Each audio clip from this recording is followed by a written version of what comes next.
UDF-നെ സംബന്ധിച്ചിടത്തോളം സന്തോഷിക്കാനുള്ള ഒരു വക കൂടി വിഴിഞ്ഞത്ത് നിന്ന് വരികയാണ്. തിരുവനന്തപുരം കോർപ്പറേഷനിലെ വിഴിഞ്ഞം വാർഡ് തിരിച്ചു പിടിച്ചിരിക്കുകയാണ് UDF.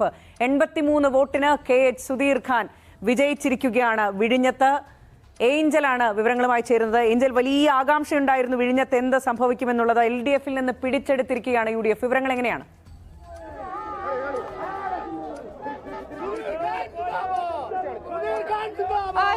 കോർപ്പറേഷൻ തെരഞ്ഞെടുപ്പ് തുടങ്ങുമ്പോൾ തന്നെ 50 സീറ്റിലധികം പിടിച്ച ഭരണം പിടിക്കുമെന്നായിരുന്നു കോൺഗ്രസ് പറഞ്ഞിരുന്നത്. പക്ഷേ അപ്പോഴും പാർട്ടിക്കുള്ളിൽ തന്നെ വ്യക്തമായിരുന്നു, അല്ലെങ്കിൽ അവർ രഹസ്യമായി ആഗ്രഹിച്ചിരുന്ന ഒരു കാര്യം കഴിഞ്ഞ തവണത്തേക്കാൾ സീറ്റ് ഇരട്ടിപ്പിക്കണം എന്നുള്ളതായിരുന്നു. കഴിഞ്ഞ തവണ വെറും 10 സീറ്റിൽ ഒതുങ്ങി. ഇപ്പോൾ അത് ഇരട്ടിയെങ്കിലും ആക്കണമെന്നുള്ള ആഗ്രഹമായിരുന്നു കോൺഗ്രസിനുണ്ടായിരുന്നു. എന്തായാലും ആ ആഗ്രഹം പൂർത്തിയായിരിക്കുന്നു. നേരത്തെ 19 വാർഡുകളായിരുന്ന UDF-ന് ഇപ്പോൾ വിഴിഞ്ഞം കൂടി ജയിച്ച 20ലേക്ക് എത്താൻ കഴിഞ്ഞിരിക്കുന്നു. UDF-ന്റെ സ്ഥാനാർത്ഥിയായ KH സുധീർ ഖാൻ 83 വോട്ടിനാണ് ജയിച്ചിരിക്കുന്നത്. തൊട്ട് പുറകിലെത്തിയത് LDF-ന്റെ സ്ഥാനാർത്ഥി N നൌഷാദാണ്. 2819 വോട്ടാണ് LDF സ്ഥാനാർത്ഥി N നൌഷാദ് പിടിച്ചത്. 2902. രാഹുൽ മാങ്കൂട്ടത്തിലിനെ അറസ്റ്റ് ചെയ്തത് കൊണ്ടോ KK ശൈലജ നേരിട്ടിറങ്ങി പ്രചരണം നയിച്ചത് കൊണ്ടോ ഒരു വാർഡിൽ പോലും ഇവർക്ക് സഖാക്കൾക്ക് വിജയിച്ച് കയറാൻ കഴിയാത്ത ഒരു ഘട്ടത്തിലേക്ക് മറിയുന്നു രാഷ്ട്രീയ അന്തരീക്ഷം എന്ന് പറയുന്നത്. ഒരു പക്ഷേ രാഹുൽ മാങ്കൂട്ടത്തിലെ അറസ്റ്റ് പോലും ഈ ഒരു തെരഞ്ഞെടുപ്പിന്റെ ഫലത്തെ വളരെ വളരെ അനുകൂലമായി ബാധിച്ചിട്ടുണ്ട് എന്നുള്ളതാണ്. അറസ്റ്റ് അനുകൂലമായി ബാധിച്ചു എന്ന് പറഞ്ഞാൽ കോൺഗ്രസിന് അനുകൂലമായി ബാധിച്ചു എന്നുള്ളതാണ്. കാരണം ഇത് രാഹുലിനെ വേട്ടയാടലാണ് എന്നുള്ള ഒരു പൊതുരീതിയിലുള്ള ചർച്ച കേരളത്തിൽ അങ്ങോളം ഇങ്ങോളം ഇപ്പോൾ അലയടിക്കാൻ തുടങ്ങിയിട്ടുണ്ട്. തിരുവനന്തപുരം കോർപ്പറേഷനിലെ വിഴിഞ്ഞം വാർഡില് അവിടെ സ്ഥാനാർത്ഥി മരണപ്പെട്ടതിനെ തുടർന്ന് കഴിഞ്ഞ ഡിസംബർ 11 നടക്കേണ്ടിയിരുന്ന തെരഞ്ഞെടുപ്പ് മാറ്റിവെക്കുകയായിരുന്നു. അങ്ങനെയാണ് ആ തെരഞ്ഞെടുപ്പ് ഇന്നലെ നടന്നത്. ഇന്നലെയായിരുന്നു വോട്ടിങ്, ഇന്നലെയായിരുന്നു തെരഞ്ഞെടുപ്പിന്റെ പ്രക്രിയ നടന്നത്. ഇന്ന് അതിന്റെ വോട്ട് എണ്ണുന്ന ദിവസമായിരുന്നു. വോട്ട് എണ്ണിക്കഴിഞ്ഞപ്പോ സഖാക്കള് പൊട്ടി, 8 നിലയിൽ പൊട്ടി. രാഹുലിനെ അറസ്റ്റ് ചെയ്തത് കൊണ്ട് ഒരു അനുകൂല തരംഗം ഉണ്ടാക്കിയെടുക്കാൻ സഖാക്കൾക്കായില്ല. KK ശൈലജ നേരിട്ടിറങ്ങി പ്രചരണം നടത്തിയിട്ടും തോറ്റു തുന്നം പാറി എന്നുള്ളതാണ്. ശൈലജ ഒരിക്കൽ കൂടി അടിയറവ് വെച്ചിരിക്കുന്നു. ആരുടെ മുമ്പില്? ഷാഫി പറമ്പിലിന്റെ മുമ്പില്. ഒരിക്കൽ കൂടി ശൈലജ അടിയറവ് വെച്ചിരിക്കുന്നു. ആരുടെ മുമ്പില്? രാഹുൽ മാങ്കൂട്ടത്തിന്റെ മുമ്പില്. ഒരു അറസ്റ്റ് കൊണ്ട് തളർത്തിക്കളയാൻ കഴിയില്ല എന്ന് അധികാരത്തിന്റെ ഹുങ്ക് വെച്ച് രാഹുലിനെ അറസ്റ്റ് ചെയ്തവർ ഇനിയെങ്കിലും മനസ്സിലാക്കണം. KK ശൈലജയും KT ജലീലും നേരിട്ടാണ് വിഴിഞ്ഞത്ത് പ്രചരണം നടത്തിയത്. KK ശൈലജയുടെ റോഡ് ഷോയുടെ വരെ ഉണ്ടായിരുന്നു വിഴിഞ്ഞത്ത്. KK ശൈലജയുടെ നേതൃത്വത്തിൽ LDF സ്ഥാനാർത്ഥിക്ക് വേണ്ടി, സഖാവിന് വേണ്ടി വോട്ട് അഭ്യർത്ഥിച്ചുകൊണ്ടുള്ള റോഡ് ഷോ വരെ നടത്തിയതാണ്. പക്ഷേ KK ശൈലജ അവിടെ തൂറിപ്പോയി എന്നല്ലാതെ മറ്റൊന്നും സംഭവിച്ചില്ല. പക്ഷേ അതേ വിഴിഞ്ഞത്ത് ഇതേ വാർഡില് മറ്റൊരാൾ കൂടി റോഡ് ഷോ നടത്തി. അത് ഷാഫി പറമ്പിലാണ്.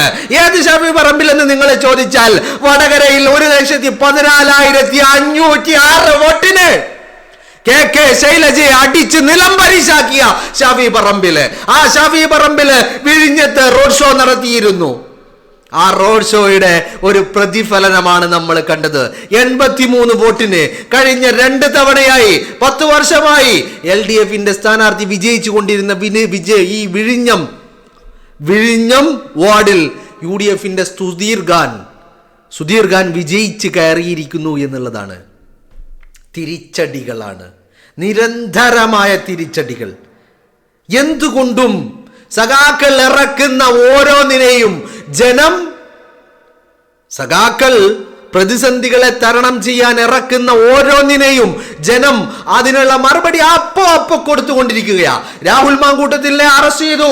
പിറ്റേന്ന് വിഴിഞ്ഞത്ത് തെരഞ്ഞെടുപ്പ് നടക്കുന്നു. കൊടുത്തു പിണറായി വിജയന്റെ മുഖത്ത് ജനം. പ്രബുദ്ധരായ കേരളത്തിലെ ജനം കൊടുത്തു. 10 വർഷം 2 തവണയായി LDF-ന്റെ സ്ഥാനാർത്ഥി വിജയിച്ച് കയറിക്കൊണ്ടിരുന്ന വിഴിഞ്ഞത്ത് ഇപ്പോ വലിയ വിജയം കോൺഗ്രസിന് സമ്മാനിക്കുകയാണ്. ഷാഫി പറമ്പിലാണ് നേരിട്ട് റോഡ് ഷോ നടത്തിയത്. പ്രചരണത്തെ മുന്നിൽ നിന്ന് നയിച്ചത് ഷാഫി പറമ്പിലാണ്. വടകരയിൽ തോറ്റ ശൈലജ തിരുവനന്തപുരത്തെ വിഴിഞ്ഞത്തും ഒരിക്കൽ കൂടി ഷാഫി പറമ്പിലിനോട് പരാജയപ്പെട്ടിരിക്കുന്നു, അമ്പേ പരാജയപ്പെട്ടിരിക്കുന്നു എന്നുള്ളതാണ്. നിങ്ങളൊന്ന് ആലോചിച്ച് നോക്ക്. ഒരു 5000 വോട്ട് അല്ലെങ്കിൽ ഒരു 6000 വോട്ട് മാക്സിമം എത്ര വോട്ട് ഉണ്ടായിട്ടുണ്ടാകും ആ വിഴിഞ്ഞം ഈ വാർഡിൽ, ഈ ഒരു കോർപ്പറേഷൻ്റെ വാർഡിൽ എത്ര വോട്ട് ഉണ്ടായിട്ടുണ്ടാകും? 6000 വോട്ട് അല്ലെങ്കിൽ ഒരു 5000 വോട്ട്, ഒരു ആവറേജ്, ഞാനൊരു ഇമാജിനേഷൻ ഫിഗറാണ് പറയുന്നത്. 5000 വോട്ട്, ഈ 5000 വോട്ടിൽ വിജയിച്ച് കയറുവാനുള്ള വോട്ട് പോലും പിടിക്കാൻ കെ ശൈലജ റോഡ് ഷോ നടത്തിയിട്ട് സാധിച്ചിട്ടില്ല. ശൈലജ, ഇനിയെങ്കിലും മനസ്സിലാക്കിക്കോ, ഇനി അങ്ങോട്ട് തിരിച്ചടികളുടെ കാലമാണ്. കളിച്ചത് ഷാഫിയോടാണ് എന്നുള്ളത് ഓർക്കണമായിരുന്നു നിങ്ങളെ സഖാക്കളെ. ഇപ്പൊ എന്ത് പറ്റി? രാഹുലിനെ അറസ്റ്റ് ചെയ്തത് എന്തിനാ? തന്ത്രി പറഞ്ഞ മന്ത്രിയിലേക്ക് എത്താതിരിക്കാൻ വേണ്ടി രാഹുലിനെ അറസ്റ്റ് ചെയ്തു. പിണറായി വിജയൻ അഭിമുഖീകരിച്ചു കൊണ്ടിരിക്കുന്ന പ്രതിസന്ധികളെ തരണം ചെയ്യാൻ, ചർച്ചകളെ വഴിതിരിച്ചു വിടാൻ കേരളത്തിന്റെ പൊതുസമൂഹം എന്ത് കേൾക്കരുത്? വിജയന്റെ നെറികേടുകളെ കുറിച്ച് കേരളത്തിലെ സമൂഹം കേൾക്കാൻ പാടില്ല, അവർ ചർച്ച ചെയ്യാൻ പാടില്ല. എന്ത് വേണം അതിന് വേണ്ടത് ഒരു ടോപ്പിക് തന്നെ മാറ്റിമറിക്കുന്ന രീതിയിലുള്ള എന്തെങ്കിലും ഒന്ന് സംഭവിക്കണം. ഉടനടി സഖാക്കൾ പ്ലാൻ ചെയ്തു. പുതിയ പരാതി, അതിർത്തി കടന്നുള്ള പരാതി പാഞ്ഞെത്തി. ആദ്യ കൂടിക്കാഴ്ച തന്നെ അതിക്രൂരമായ പീഡനമായിരുന്ന പരാതി. 3 മണിക്കൂറോളം രാഹുലെ നിന്നെ സമ്മതിച്ചിരിക്കുന്നു. വല്ലാത്തൊരു ശേഷി തന്നെ നിന്റേത്. 3 മണിക്കൂർ കണ്ടിന്യൂസ് ആയിട്ട് അങ്ങനെ സാധിക്കുന്നടാ. എന്താണ് ഇതിന്റെ രഹസ്യം? ആ രഹസ്യം ജയിലിൽ നിന്ന് ഇറങ്ങിയിട്ടൊന്ന് പറഞ്ഞു തരണേ രാഹുലെ. അപ്പോ ആ 3 മണിക്കൂർ കണ്ടിന്യൂസ് ആയിട്ട് ആദ്യ കൂടിക്കാഴ്ചയിൽ തന്നെ പീഡിപ്പിച്ച രാഹുല്. പക്ഷേ കൂടിക്കാഴ്ച കഴിഞ്ഞും പീഡനം കഴിഞ്ഞും യുവതി എഴുതി വെച്ചു, രാഹുൽ ലവ് ലവ് ലവ്. അങ്ങനെ ഒരു പരാതി ഉണ്ടാക്കിയെടുത്തിട്ട് രാഹുൽ മാങ്കൂട്ടത്തിലിനെ അറസ്റ്റ് ചെയ്തു. കാരണം എന്താ? തന്ത്രി ഒരു മന്ത്രിയുടെ പേര് പറഞ്ഞിട്ടുണ്ട്. ആ മന്ത്രി 1ാം മന്ത്രിസഭയിലും, പിണറായി വിജയന്റെ 1ാം മന്ത്രിസഭയിലും 2ാം മന്ത്രിസഭയിലും ഉള്ള മന്ത്രിയാണോ, അതോ 1ാം മന്ത്രിസഭയിൽ മാത്രം ഉണ്ടായിരുന്ന മന്ത്രിയാണോ, അതോ 2ാം മന്ത്രിസഭയിൽ മാത്രം ഉണ്ടായിരുന്ന മന്ത്രിയാണോ എന്നുള്ളതാണ് തർക്കം. ഇതിൽ ഒരു കോമൺ ആയിട്ടുള്ള കാര്യം ഞാൻ പറഞ്ഞു തരാം. എന്താണ് കോമൺ ഫാക്ടർ? 1ാം മന്ത്രിസഭയിലും 2ാം മന്ത്രിസഭയിലും മന്ത്രിയായ ഒരേ ഒരു വ്യക്തി മാത്രമേ ഉള്ളൂ. 1ാം മന്ത്രിസഭയിലും 2ാം മന്ത്രിസഭയിലും മന്ത്രിയായ ഒരേ ഒരു വ്യക്തി മാത്രമേ ഉള്ളൂ. ഈ പറഞ്ഞ ശബരിമലയിലെ അയ്യന്റെ പൊന്ന് കൊള്ളയടിച്ചത്, ആ കൊള്ള നടന്നത് 1ാം മന്ത്രിസഭയുടെ കാലഘട്ടത്തിലാണ് താനും.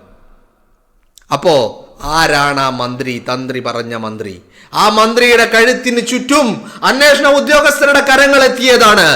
അപ്പോ അതിനെ ഒന്ന് ഡൈവേർട്ട് ചെയ്യണം. എന്ത് വേണം? രാഹുൽ മാങ്കൂട്ടത്തിലിനെ അറസ്റ്റ് ചെയ്യണം.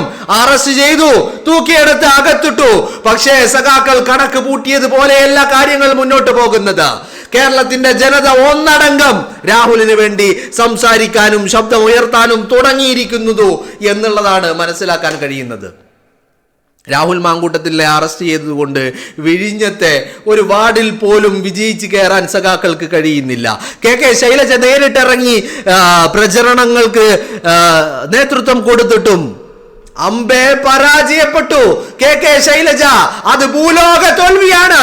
കെ ശൈലജ അത് ഫ്രോഡാണ്. കെ ശൈലജ ഒരു സ്ത്രീയാണെന്ന് പറയാൻ പോലും സാധിക്കില്ല.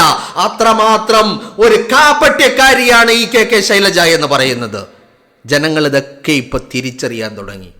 രാഹുലിനെതിരെ നടന്നിരിക്കുന്നത് വലിയ ഒരു വേട്ടയാണ്, ക്രൂരമായ വേട്ടയാടലാണ് നടന്നുകൊണ്ടിരിക്കുന്നത് എന്ന് ജനത്തിന് ബോധ്യമായി തുടങ്ങി. ജനം പ്രതികരിച്ചു തുടങ്ങി.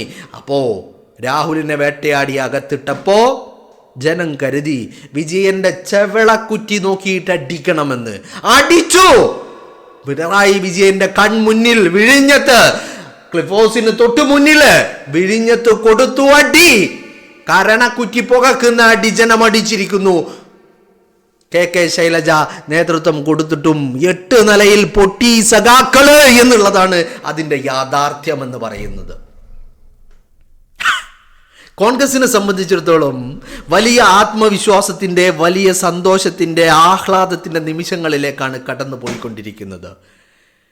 ഒരുപക്ഷേ ഈ രാഹുൽ മാങ്കൂട്ടത്തിലിനെ അറസ്റ്റ് ചെയ്തത് പോലും രാഹുൽ മാങ്കൂട്ടത്തിലിനേക്കാളും കൂടുതൽ ഊർജമായി മാറിയിരിക്കുന്നത് കോൺഗ്രസിനാണെന്ന് പറയേണ്ടി വരികയാണ്. കാരണം എന്താ? രാഹുൽ മാങ്കൂട്ടത്തിനെതിരെ പരാതി വന്ന് ഒരു ഒഫീഷ്യൽ പരാതി വരുമ്പോഴേക്ക് ആരോപണത്തിൻ്റെ അടിസ്ഥാനത്തിൽ സസ്പെൻഷൻ, ഒഫീഷ്യലായി ഒരു പരാതി ലഭിക്കുമ്പോൾ ഉടനടി ഡിസ്മിസൽ. മാതൃകാപരമായ സമീപനം കോൺഗ്രസ് എന്ന് പറയുന്ന മഹാപ്രസ്ഥാനമെടുത്തു. അപ്പോൾ ഈ പാർട്ടി അങ്ങനെ ഒരു തീരുമാനമെടുത്തിട്ട് നിൽക്കുമ്പോൾ രാഹുലിനെ അറസ്റ്റ് ചെയ്ത് വേട്ടയാടിയത് അതിനൊരു മറുപടി കൊടുക്കണമെന്ന് ജനങ്ങൾ ആഗ്രഹിച്ചു എന്നുള്ളതാണ് ഇതിൻ്റെ യാഥാർത്ഥ്യമെന്ന് പറയുന്നത്. യാഥാർത്ഥ്യമെന്ന് പറയുന്നത് അതാണ്. അപ്പൊ ജനം തീരുമാനിച്ചുറപ്പിച്ചിരിക്കുന്നു.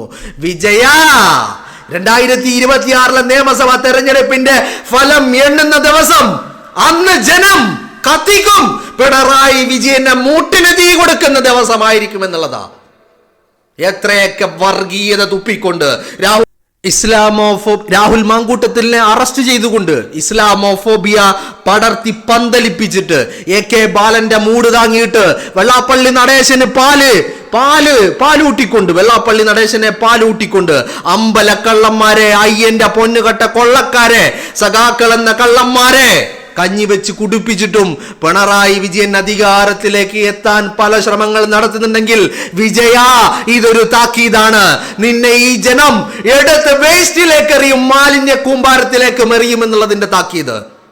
നെറികേടുകളെ മറക്കാൻ രാഹുൽ എന്ന് പറയുന്ന യുവജന നേതാവിനെ വേട്ടയാടിക്കൊണ്ട് എല്ലാ പ്രതിസന്ധികളെയും തരണം ചെയ്യാമെന്ന് ഏതെങ്കിലും കുഴലൂത്തുകാരൻ, ഏതെങ്കിലും സ്തുതിപാഠകൻ പിണറായി വിജയന്റെ ചെവിട്ടിൽ മന്ത്രിച്ചു കൊടുക്കുന്നുണ്ടെങ്കിൽ അറിഞ്ഞോളൂ, കേട്ടോളൂ, ഇനി വരാൻ പോകുന്നത് പിണറായി വിജയൻ എന്ന് പറയുന്ന മാലിന്യത്തെ കേരളത്തിന്റെ മുഖ്യമന്ത്രി കസേരയിൽ നിന്ന് എടുത്ത് വലിച്ചെറിഞ്ഞ മാലിന്യ കൂമ്പാരത്തിന് തീ കൊടുക്കുന്ന ദിവസങ്ങളാണ് കാണാൻ പോകുന്നത്. എഴുതി വെച്ചോളൂ സഖാക്കള്.